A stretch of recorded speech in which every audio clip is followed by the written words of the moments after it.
Good evening to all of you. आप सभी लोगों को मेरा प्यार भरा नमस्कार। मैं जितेश एक बार फिर से आप लोग का स्वागत करता हूं आपके अपने यूट्यूब चैनल अध्ययन कैंपस पे। जो पंजाब का एक्साइज इंस्पेक्टर का एग्जाम होने वाला है, जिसकी डेट आ चुकी है 31 को। मोस्ट प्रोबेबली उस दिन आपका एग्जाम भी हो जाएगा। उस एग्जाम से रिलेटेड हम लोग 10 डेज में एक प्रैक्टिस बैच स्टार्ट कर रहे हैं, जिसमें आपको एवरी डे मैथ्स के और जीएस के क्वेश्चन कराए जाएंगे। जीएस के क्वेश्चन आपको ऑलरेडी प्रीवियस 2 क्लासेस में मिल चुकी हैं। आज की क्लास में आपको मैथ्स के मैं 10 to 15 क्वेश्चंस कराऊंगा, जो कहीं ना कहीं आपके पंजाब के प्रीवियस एग्जाम्स में आए होंगे। इस क्लास में हम लोग कुछ कॉन्सेप्ट सीखेंगे, कुछ शॉर्ट ट्रिक्स सीखेंगे और उन क्वेश्चन की प्रैक्टिस करेंगे। यहाँ आपको अर्थमेटिक के साथ साथ डाटा इंटरप्रिटेशन के भी क्वेश्चन कराए जाएंगे। तो बिना समय को व्यर्थ किए हुए आज की क्लास स्टार्ट करते हैं। वीडियो आपको पसंद आए तो लाइक और शेयर करना ना भूलें। आज की क्लास का जो फर्स्ट क्वेश्चन है वो आपका दिया हुआ है, what would be the smallest natural number.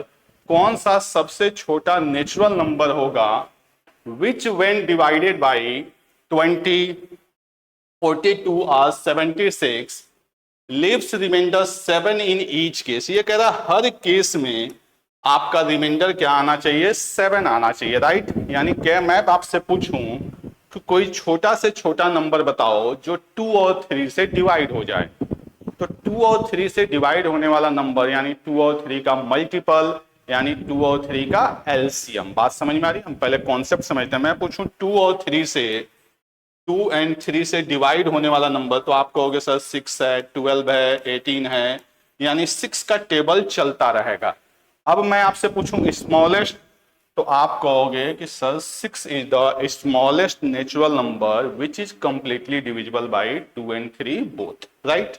अब अगर बात किया जाए कि हर केस में 1 रिमाइंडर आए, तो 6 तो पूरा का पूरा डिवाइड आ रहा, 1 रिमाइंडर के लिए हमें 1 क्या चाहिए, एक्स्ट्रा चाहिए, यानी 6 + 1 7 हमारा क्या हो जाएगा, आंसर हो जाएगा। यानी कहीं ना कहीं जब भी आपसे क्वेश्चन में पूछा जाए कि what is the smallest number which is divisible by this, तो आपको जो भी नंबर दिए गए हैं उन नंबर्स का आप क्या करेंगे, एलसीएम फाइंड आउट करेंगे। जैसे यहां पे मैं नंबर की बात करूं तो हमारे पास जो नंबर गिवन है वो आपके क्या क्या हैं, 20, 42 और 76। तो आप सबसे पहले 20, 42 और 76 का क्या करेंगे, एलसीएम निकालेंगे। आप सबको एलसीएम निकालना आता है? अगर नहीं आता है तो बेसिक की एक क्लास में मैंने आपको 10 to 12 क्लासेस में सारे के सारे नंबर का एलसीएम, फ्रैक्शन, ये सारी चीजें सिखाई गई है। आप वहां से भी हेल्प ले सकते हैं। फिर इसको हम 2 से डिवाइड करेंगे, 5, 21, 19। अब आप इसके आगे देखेंगे तो ये नंबर किसी से डिवाइड होने वाले नंबर नहीं है, तो हम इनको अब क्या करेंगे, मल्टीप्लाई कर लेंगे।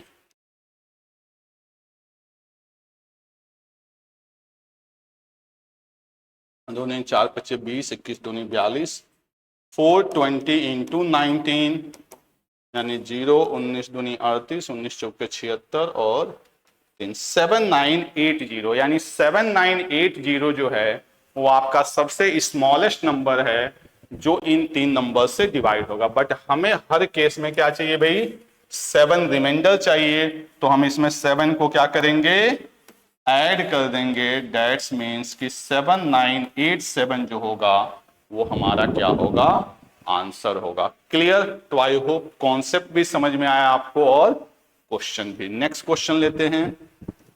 करा if 58 is divided among 150 children such that each girl and each boy get 25 पैसे एंड 50 पैसे रिस्पेक्टिवली। यानी आपके क्लास में मान लीजिए कि टोटल बच्चे हैं 150, आपको 58 रुपीज दिए गए कि सारे बच्चों में बांट दो। तो आपने क्या करना है, 58 को 150 से क्या कर देना है, डिवाइड कर देना है, तो हर एक बच्चे को मिल गया। लेकिन इस क्वेश्चन में एक कंडीशन दी गई है। क्या कंडीशन है कि each girl and each boy, यानी गर्ल्स को आपको देने हैं 25 पैसे और बॉयज को देने हैं 50 पैसे। थोड़ा सा लड़कों को ज्यादा देना है। क्लियर? ऐसा भी बोल सकता था कि लड़कों को लड़कियों से डबल देना है। बात समझ में आ रही है। और लड़के और लड़कियों का गैप 25 पैसे का है, तब भी सेंस सेम आता कि दोनों का गैप 25 पैसे और लड़कों को डबल यानी 50 पैसे, राइट। अब इस तरह के क्वेश्चन जब भी आए कि इतने पैसे को इतने लोगों में डिस्ट्रीब्यूट करना है, बच्चे को इतना मिलना चाहिए, बच्चियों को इतना मिलना चाहिए, तो इसमें हम लगाएंगे एलिगेशन। तो अगर मैं गर्ल्स के पॉइंट ऑफ व्यू से बात करूं तो इनको मिल रहे हैं 25 पैसा पर गर्ल्स। अगर बॉयज के पॉइंट ऑफ व्यू से बात किया जाए तो 50 पैसा पर बॉयज। और गर्ल्स एंड बॉयज को मिला के बनेंगे स्टूडेंट। तो हम ये चेक करते हैं कि एक स्टूडेंट को कितना मिलेगा, तो 58 रुपीज है यहाँ पे पैसे में, यहाँ पे भी पैसे में, तो यहाँ भी वैल्यू किस में आनी चाहिए, पैसे में। एलिगेशन का ये बेसिक रूल है कि तीनों जगह सेम तरह की क्वांटिटी होनी चाहिए। तो इसको भी मैंने कन्वर्ट कर लिया किस में भाई, पैसे में। तो 0 से 0 कैंसल, 5 से इसको करते हैं तो 116/3 पैसा पर स्टूडेंट। अब यहाँ पे एक कॉमन सी मिस्टेक क्या होती है कि बच्चे इसको पॉइंट में बना लेते हैं। कभी भी आपको इसको पॉइंट में नहीं बनाना है, क्योंकि इससे एग्जैक्ट डिवाइड नहीं होगा। जब एग्जैक्ट डिवाइड नहीं होगा तो आंसर आपका अप्रोक्सीमेट आएगा, जिसमें गलत होने के चांसेज है। तो आपको एज इट इज रखना है।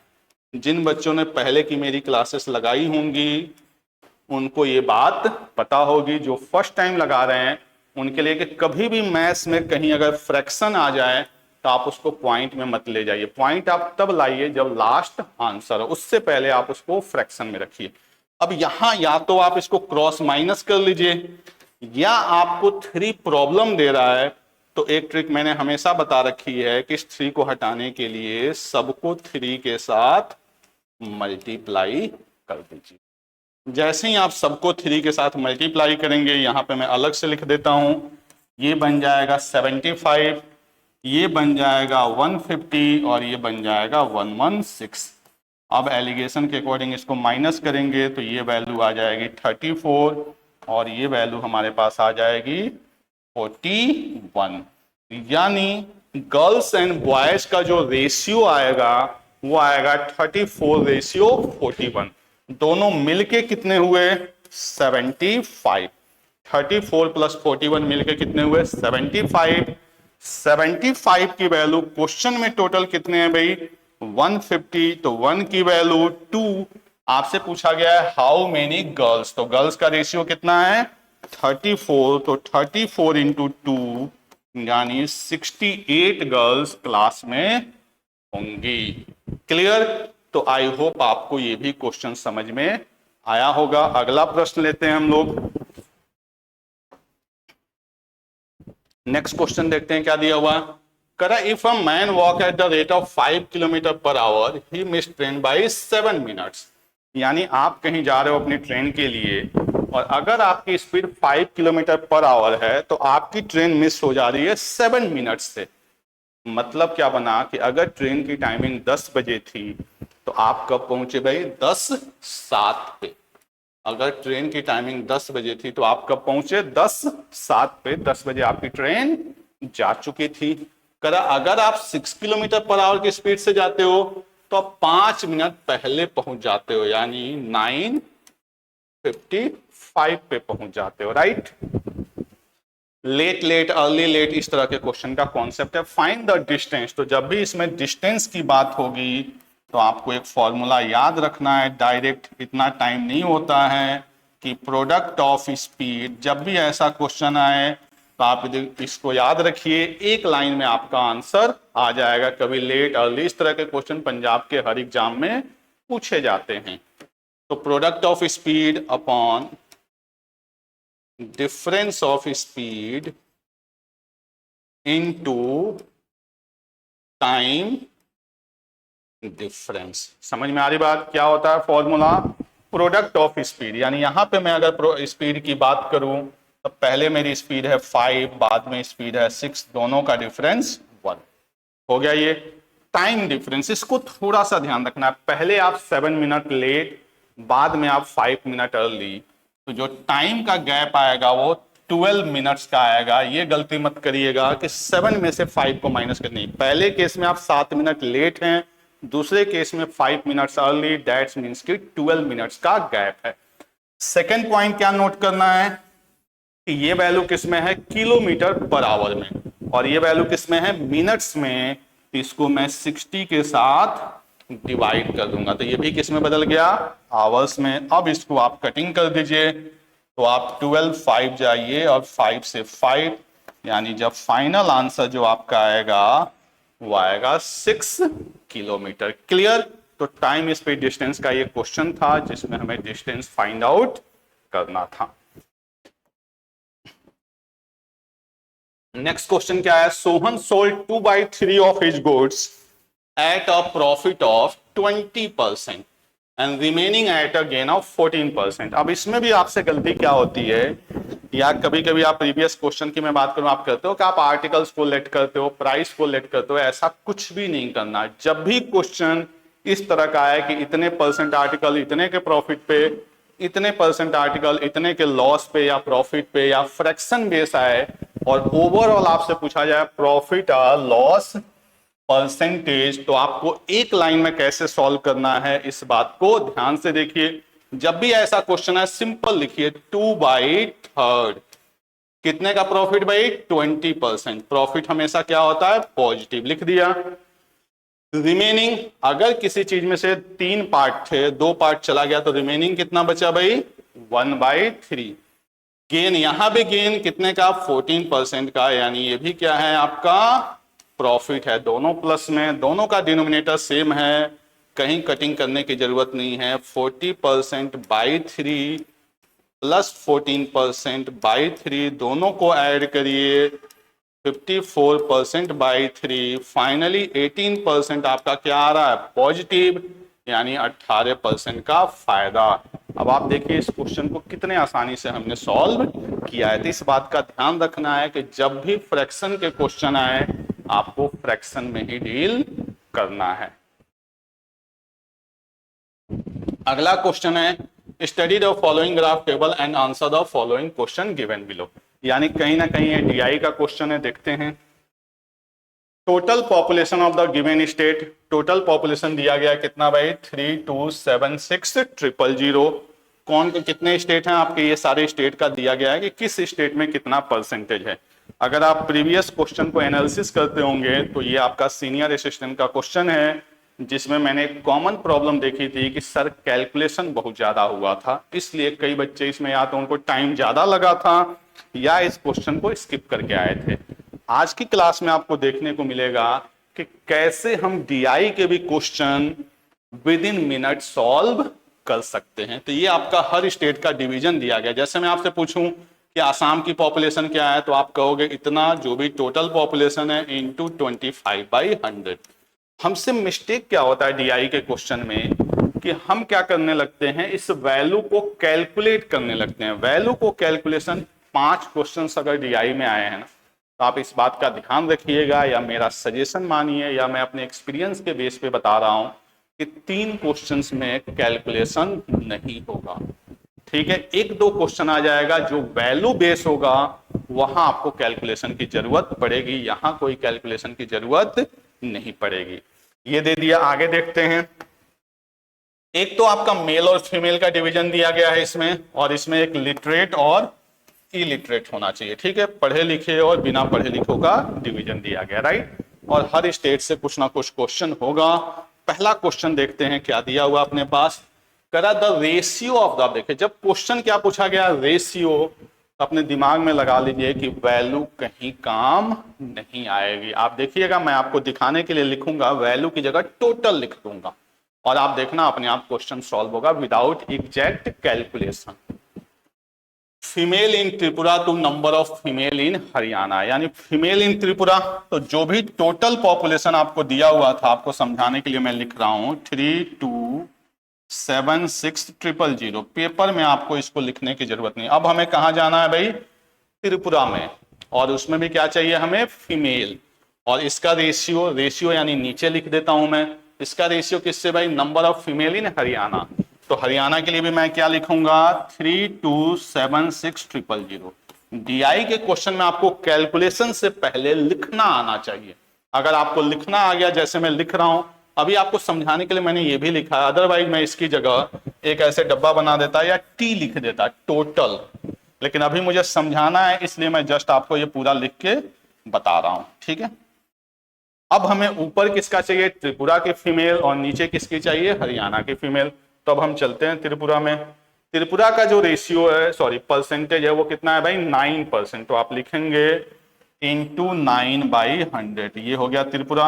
अगर मैं हरियाणा की बात करूं तो हरियाणा का कितना है भाई, 8%। तो आप क्या लिखेंगे, इंटू 8/100, यानी ये त्रिपुरा की टोटल पॉपुलेशन, ये हरियाणा की टोटल पॉपुलेशन। अब हमें त्रिपुरा में भी फीमेल चाहिए, तो त्रिपुरा का मेल एंड फीमेल 3:4, यानी फीमेल का पार्ट 4 है आउट ऑफ 7, यानी फीमेल का पार्ट 4 आउट ऑफ 7। और अगर मैं हरियाणा की बात करूं तो फीमेल का part 3 out of 5, 3 out of 5। अब आप खुद से देखिए कि यही मुझे रेशियो फाइंड आउट करना था। हमसे गलतियां क्या होती है कि हम पहले इस वैल्यू को निकालते हैं। कुछ बच्चे और स्टैंडर्ड लेवल की बेवकूफी करते हैं। वो क्या करते हैं कि जैसे ही ये आया एकदम लेके सारी वैल्यू यहां कैलकुलेट करके हर स्टेट की लिखने लगेंगे। भाई ऐसी गलती नहीं करनी है। आप यहाँ पे वैल्यू लिख के कोई फायदा नहीं होना। 5 क्वेश्चन में 1 क्वेश्चन या 2 क्वेश्चन में वैल्यू की जरूरत पड़ेगी। उसके बाद से अगला स्टैंडर्ड क्या करते हैं, ये भी सारा लिख देते हैं कि आसानी से सॉल्व हो गया। यार जरूरत ही नहीं है तो आपको लिखना क्यों है। क्लियर। अभी देखिए आपके सामने क्वेश्चन सॉल्व हो रहा। आप देखो ये इससे कैंसल, कोई जरूरत पड़ी तो अगली क्वेश्चन में मैं इसकी जगह क्या लिख दूंगा, टी। ये 100 इस 100 से कैंसल। आगे चलते हैं। क्या बना, आपका मन करे तो इस 4 से इस 8 को कैलकुलेट कैंसल कर दीजिए। नहीं मन कर रहा मैं लिख देता हूं 9 × 4/7, ऊपर 5 चला जाएगा, 8 और 3 नीचे। अब कर दीजिए 2 और कुछ कटने वाला दिख रहा है तो कट कर दीजिए 3 से 9, 3 5 जा 15, 7 2 जा 14, then the final answer is 15:14। तो आपने देखा हमें कहीं भी एग्जैक्ट वैल्यू की जरूरत नहीं पड़ी। अगला प्रश्न लेते हैं। आंसर इसका आ गया था 15:14। Find the percentage of total number of the male in UP, Manipur and Goa. यानी हमें मेल चाहिए यूपी, मणिपुर और गोवा में total number to total population of all the state. अब देखिए मैं यहां पे टोटल को टी लिखूंगा, तो टी इंटू किसकी बात कर रहा है, यूपी की। यहां पे मैंने लिख दिया UP plus Manipur plus Goa. तो टोटल इंटू यूपी में आते हैं, कितना परसेंटेज है भाई, यूपी का परसेंटेज कितना है 15। तो आप लिखोगे इंटू 15/100 इंटू साथ में हम लिख लेते हैं मेल। तो यूपी में मेल कितना है 3 out of 5, 3 out of 5 plus UP के बाद अगला नंबर किसका है भाई, मणिपुर का। मणिपुर में चलते हैं हम। मणिपुर में कितना है परसेंटेज 20, और मणिपुर में मेल कितने हैं 3 आउट ऑफ 4, यानी मणिपुर में टोटल इंटू 20% और मेल कितना है भाई 3 आउट ऑफ 4। मणिपुर के बाद से अगला नंबर किसका है, गोवा का। यहां पे भी लिखा है टोटल। गोवा का परसेंटेज देखते हैं कितना है। गोवा किधर गया भाई, 12%, और गोवा में मेल और फीमेल का रेशियो 3 आउट ऑफ 8, यानी 12% इंटू 3 आउट ऑफ 8। ये हो गई हमारी यूपी, मणिपुर, गोवा की टोटल। यहां पे भी देखिए मैंने टी लिखा है टोटल, यानी 3276000 को मैंने वैल्यू नहीं लिखी है, सिर्फ टी लिख दिया है। इसको कंपेयर किससे करना है, टोटल पॉपुलेशन। तो टोटल पॉपुलेशन तो टी ही रहेगा, और आंसर किस में देना है, परसेंटेज में। तो जो भी वैल्यू आएगी उसको हम 100 के साथ मल्टीप्लाई कर लेंगे। अब आप थोड़ा सा दिमाग लगाओगे तो 100 के साथ मल्टीप्लाई, देखो 100 आपका यहां भी है, यहां भी है, यहां भी है। मैं एक स्टेप और लिखता हूं, थोड़ा सा स्लो चलता हूं आपको समझाने के लिए। अगर आप इस क्वेश्चन को ध्यान से देखोगे तो यहां भी टी है, यहां भी टी है, यहां भी टी है, यहां भी 100 है, यहां भी 100 है, यहां भी 100 है। तो मैं न्यूमरेटर से t/100 को बाहर ले लेता हूं, तो मेरे पास क्या बचेगा 15 × 3/5 प्लस 20 × 3/4 प्लस 12 × 3/8 ओवर टी, और चूंकि परसेंटेज में आंसर करना है तो इनटू 100। अब आप देखिए कैसे आसानी से काम हो रहा है।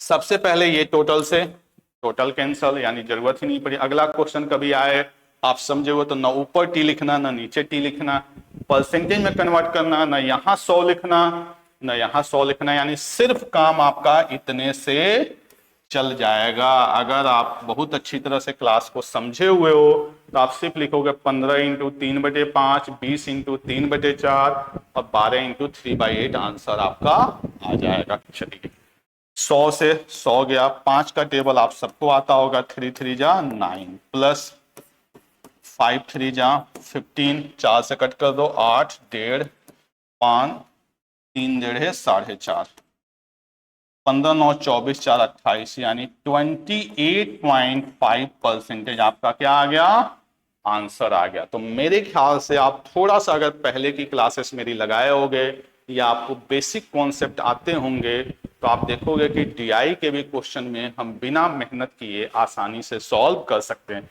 यहाँ मुझे आपको सिखाना था इसलिए मैंने सारे स्टेप लिखे। अगर यही आप 2-4 क्वेश्चन की प्रैक्टिस करके जाओगे तो आप सिर्फ ये लिखोगे, क्योंकि आपको पता है कि टी से टी क्या हो जाएगा, कैंसल हो जाएगा।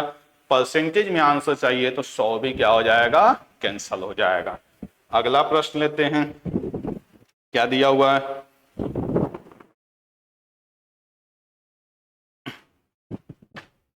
In the year 2023, there was an increase of 10% population of UP।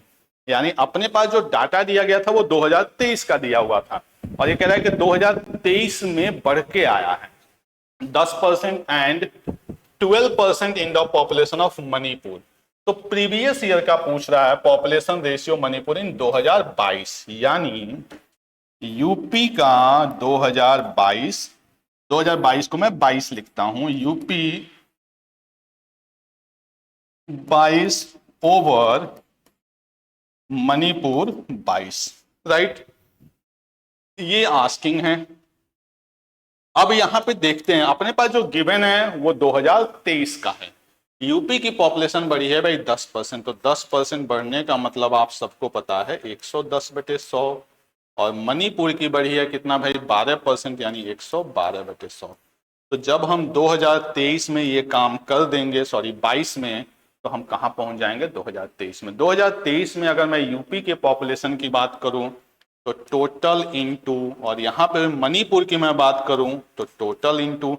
अब आते हैं हम देखते हैं क्या दिया हुआ है।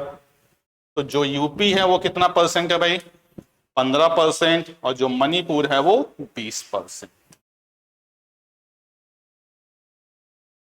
15% और ये हो गया आपका 20%। यहां 120 मत लगा देना, बस जैसे ही आपने लिखा क्वेश्चन खत्म, क्वेश्चन में अब कुछ बचा ही नहीं। कोई वैल्यू मैंने कैलकुलेट नहीं की, मैंने क्या आपको सिखाया है कि सिर्फ आपको लिखना आना चाहिए। मैंने लिख दिया। अब आप देखिए कैसे ये सॉल्व हो रहा है। जो भी वैल्यू रही होगी टोटल वो कैंसल, 100 से 100 कैंसल, इधर भी 100 से 100 कैंसल, 5 का टेबल आता है, ये 3 और ये 4, 112 इधर आएगा, 110 इधर आएगा, यानी 3/4 इंटू 112/110। अब जितना कटने वाला उसको काटते हैं, 4 दुनिया 8, 28, 2 14, 2 55, यानी 42/55, यानी 42:55। क्लियर। क्वेश्चन में आपसे 2022 का पूछा था, मैंने आपको क्या स्टार्टिंग में बताया कि जो आपसे पूछा जाए उसको लिखिए, बस सॉल्व नहीं करना है, सॉल्व अपने आप होगा। पहले कोई कैलकुलेशन नहीं करनी है, पहले कोई वैल्यू फाइंड आउट नहीं करनी है जब तक आपसे क्वेश्चन वैल्यू का ना पूछे। तो आप देखिए हमने 3 क्वेश्चन कर लिए डीआई के, जिसके लिए हमें सबसे ज्यादा डर लग रहा था, और किसी भी क्वेश्चन में अभी तक हमने वैल्यू को यूज नहीं किया है। हो सकता है आगे जो क्वेश्चन आए वो वैल्यू बेस आ जाए, इसकी पॉसिबिलिटी हो सकती है। Determine the number of male in UP. अब कह रहा है कि आपको मेल बताना है यूपी में, तो अब हमारे पास कोई ऑप्शन नहीं है। तो यूपी में टोटल के लिए 3276000। यूपी की पॉपुलेशन कितनी है भाई 15%, और यूपी में मेल कितने हैं, एक बार क्रॉस चेक कर लेते हैं। टोटल पॉपुलेशन 3276000, यूपी के पॉपुलेशन 15%, यूपी में male 3 out of 5, 3 out of 5 बस। तो 2 जीरो से 2 जीरो गया, 5 से 15 गया, 3 त्रिक की 9, यानी 32760 इंटू 9। यानी जिस क्वेश्चन में कैलकुलेशन भी आया तो बहुत ज्यादा कैलकुलेशन नहीं आया। 9 जीरो, 9 छक्के 54, 9 सते 63, 5 68, चेक करते रहिए, मैचिंग दो दो जगह चल रही है, आगे चलते रहिए। 9 सते 63, 5 68, 9 दूनी 18, 6 24, 9 3 27, 2 29, यानी 29484 is the population of male in UP. तो आप देखो जिस क्वेश्चन में कैलकुलेशन भी आया वो एक लाइन का कैलकुलेशन आया, यानी अभी हमारे 4 क्वेश्चन निकल गए बिना किसी सरदर्दी के। अगला प्रश्न लेते हैं, क्या कह रहा है भाई next question. Find out total number of illiterate people in the state of Assam and Manipur, यानी आसाम एंड मणिपुर में हमें टोटल नंबर ऑफ इलिटरेट चाहिए। अब ये भी वैल्यू बेस है, तो 3276000 किसकी बात कर रहा है भाई, आसाम एंड मणिपुर। तो ये मैंने ले लिया आसाम और इधर मैं लिख देता हूं मणिपुर। तो मणिपुर के लिए भी 3276000। मणिपुर की पॉपुलेशन कितनी थी, 20%, जो कि हमें याद आ रहा है। आसाम का देखते हैं किधर गया, आसाम में 25%, मणिपुर में 20%। ये 25, ये 20। अभी भी हमें क्या चाहिए भाई, किसकी बात किया है, इलिटरेट। तो अभी हमें इलिटरेट और इलिटरेट पे जाना। आप देखो इतना सारा डाटा दिया गया था, यूज एक क्वेश्चन में आया। अच्छा हम आगे चलते जाते हैं। आसाम में देखिए इलिटरेट कितने हैं, 7 आउट ऑफ 9। मणिपुर में 4 आउट ऑफ 5, यानी आसाम में 7 आउट ऑफ 9, 7 आउट ऑफ 9, और मणिपुर में 4 आउट ऑफ 5। बस यही एक क्वेश्चन है जिसमें आपको थोड़ा बहुत कैलकुलेशन की जरूरत पड़ेगी। देखते हैं, 2 जीरो से 2 जीरो कैंसल, 9 से इसको कट करते हैं, 9 3 27, 5 7, 9 छक्के 54, 9 चौके 36, 0 इंटू 25 इंटू 7। ठीक है, 25 जीरो, 25 चौके 100, 25 छक्के 150, 160, 25 तीन 75, 6 81, 10 91 इंटू 7, 0 0 0, 7 एकम 7, 63, यानी 637000। ये किसका हो गया भाई, आसाम का। मणिपुर में आते हैं, ऐसे ही कर दीजिए आप, 20 5 25, 25 से इसको कट करते हैं, 25 एकम 25, 7 7, 25 75, 2 6, 25 एकम 25, 1 जीरो आया, नहीं डिवाइड होगा, जीरो लग जाएगा, 25 चौके 100, 0 इंटू 4, 0 4 चौके 16, 4 एकम 4, 4 3 12, 4 एकम 4 1 5। ऐड कर दीजिए, 524160, 524160, 0 6 1 1 6 6 5 11, कुछ ऐसा आया हुआ है, बिल्कुल आया हुआ है, 11611160।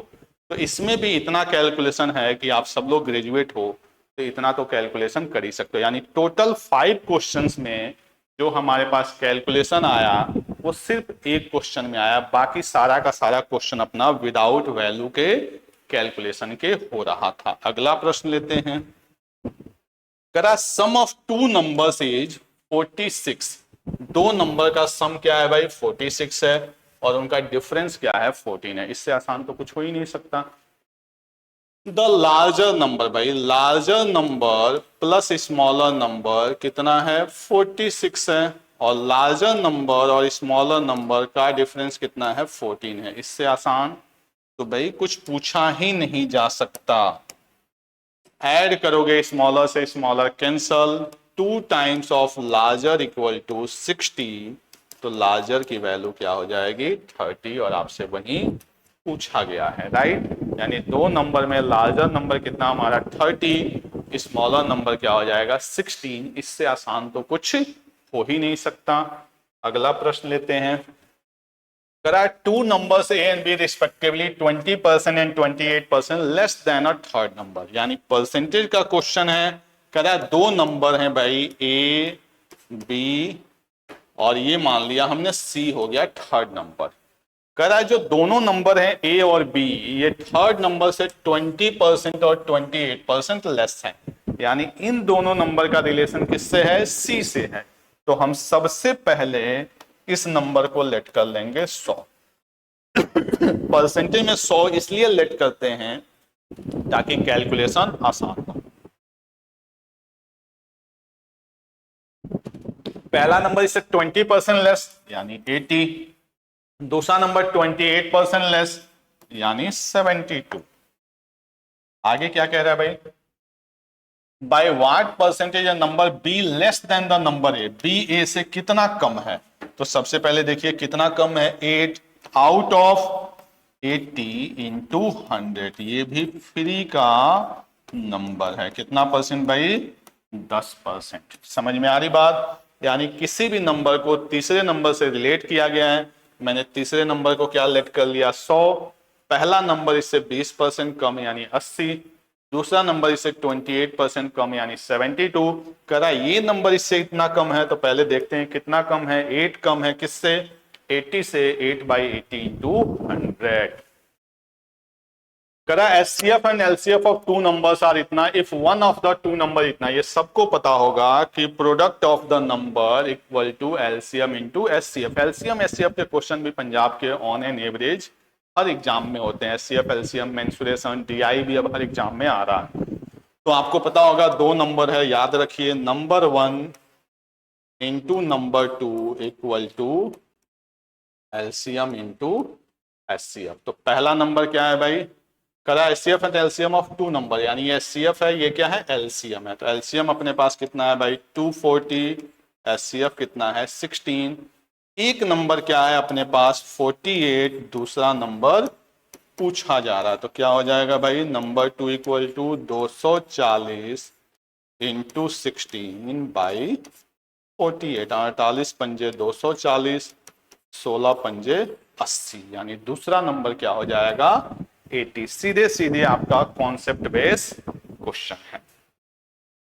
अगला प्रश्न क्या कह रहा है भाई? Time speed distance. ये भी आपका फेवरेट क्वेश्चन है। Correct, two train depart from Mumbai station at the same time, one travel north and the other travel south. यानी मान लो कि ये मुंबई था, एक जा रही है इस डायरेक्शन में तो दूसरी जा रही है इस डायरेक्शन में। ये हमने बना दिया भाई मुंबई। एक को नॉर्थ और एक को साउथ। डायरेक्शन मत लगाने लगना कि सर नॉर्थ ऊपर साउथ नीचे। भाई दो डायरेक्शन है, हमारा इसी से काम चल जाएगा। एक की स्पीड कितनी है भाई? 60 किलोमीटर पर आवर।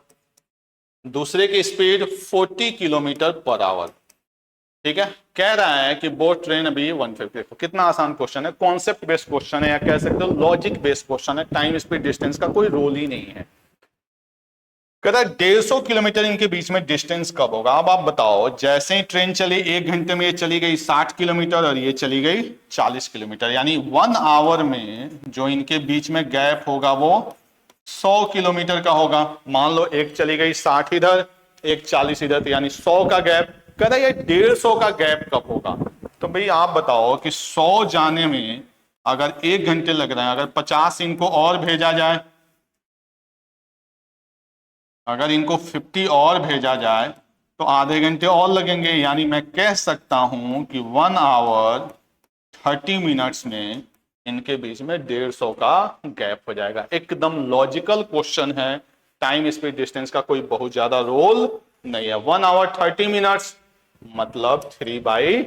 तो ये भी क्वेश्चन आपका बेहद ही आसान था। अगला प्रश्न लेते हैं। If a radius of the circle is increase by 50% then area increase. इस तरह के क्वेश्चन जब भी आए मेंसुरेशन नहीं लगाना है, परसेंटेज लगाना। आप सिंपल लिखिए, एरिया क्या होता है भाई? सर्कल का एरिया होता है πr²। ठीक है, मेंसुरेशन का क्वेश्चन है और परसेंटेज बेस है। पाई की वैल्यू फिक्स होती है, कुछ नहीं करना है। रेडियस 50% बढ़ना, रेडियस कितनी बार यूज हो रहा है भाई? 2 बार। कोई भी चीज अगर 50% बढ़ेगी तो क्या हो जाएगी? 150/100। दूसरा भी 150/100। जिन लोगों ने परसेंटेज पढ़ा होगा उनको पता होगा, अगर कहीं लिखा जाए 108/100 इसका मतलब होता है 8% मोर, या 8% इंक्रीज, या 8% गेन, या 8% प्रॉफिट। अगर कहीं लिखा हो 96/100 इसका मतलब होता है 4% लेस, 4% डिक्रीज, 4% लॉस। यानी जब भी ऐसी वैल्यू, ऊपर की वैल्यू कम हो तो लॉस होता है, लेस होता है। ऊपर की वैल्यू ज्यादा हो तो प्रॉफिट होता है, मोर होता है। जैसे बोला 50% बढ़ गई तो 150/100। इसको कैलकुलेट करना है, कोशिश करना है नीचे जीरो बच जाए। तो क्या आ गया भाई? 225/100। और इसकी शक्ल देख के ही लग रहा है कि 125% क्या हुआ है? बढ़ा हुआ है। बस इतना ही आपका क्वेश्चन था। बच्चों को क्या लगता है? रेडियस 2 बार है, 50-50 ऐड कर देते हैं, 100 हो जाएगा। नहीं भाई, ये मल्टीप्लाई होता है। क्लियर? चलिए, आज की क्लास का लास्ट क्वेश्चन। नेक्स्ट क्लास में भी हम कुछ ऐसे ही क्वेश्चन करेंगे जिसमें डीआई भी होगी और अर्थमेटिक भी होगी। क्या कह रहा है? If the price rise by 25% then how much percentage man reduce consumption के बजट से। सिंगल लाइन क्वेश्चन है। जब भी price and consumption based question आए, एक बात मेरी सिर्फ याद रखिए, आप सिंपल लिखिए price into consumption equal to expenditure. सबको पता है कि प्राइस को आप जब अपने कंजम्पशन से मल्टीप्लाई करोगे तो एक्सपेंडिचर बनेगा। बस क्वेश्चन खत्म। प्राइस कितना बना? 25%, 125/100। कंजम्पशन पूछा गया है सी, कह रहा है एक्सपेंडिचर पे कोई फर्क ना पड़े, यानी पहले भी 100 अब भी 100। बस क्वेश्चन खत्म। 100 से 100 गया। Consumption equal to 100/125। आप चाहो तो क्या मिनिमाइज करो, चाहो तो ऐसे रहने दो। इसको देख के पता चल रहा है कि कितना कंजम्पशन मैंने कम किया है? 25। हमेशा कंपेयर किससे होता है? डिनोमिनेटर से। किससे? 125 से। आंसर किस में चाहिए? परसेंटेज में। तो इंटू क्या कर दिया? 100। 25, 5, 5, 20, यानी 20% मुझे अपना कंजम्पशन डिक्रीज करना पड़ेगा। तो आई होप आपको ये सेशन पसंद आया होगा, कुछ काम की चीजें हमने की होगी। आने वाले, जब तक आपका एग्जाम नहीं आता है तब तक हम ऐसे ही क्वेश्चन को सॉल्व करेंगे। Thank you for watching.